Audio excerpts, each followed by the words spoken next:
നേരത്തെ ശരത്ത് പറഞ്ഞതുപോലെ 3 സ്ഥാനാർത്ഥികളുടെയും ചിത്രം വളരെ കൃത്യമായി തന്നെ നമ്മുടെ മുൻപിലേക്ക് വളരെ വ്യക്തമായി തന്നെ പ്രേക്ഷകരിലേക്ക് എത്തുന്നുണ്ട്. ആ രീതിയിലാണ് ക്രമീകരിച്ചിരിക്കുന്നത്. UDF സ്ഥാനാർത്ഥി 182 വോട്ടുകൾക്കാണ് വയനാട്ടിൽ ഇപ്പോൾ ലീഡ് ചെയ്തുകൊണ്ടിരിക്കുന്നത്.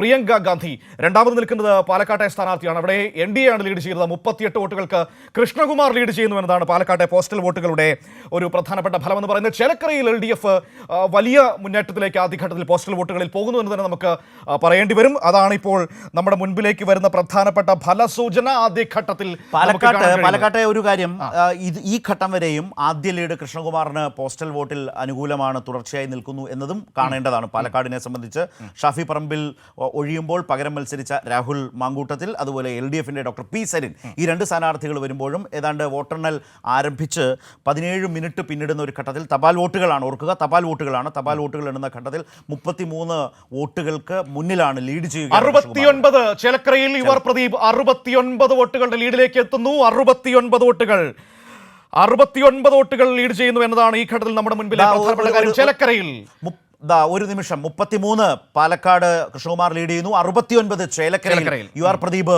LDF ലീഡ് ചെയ്യുന്നു.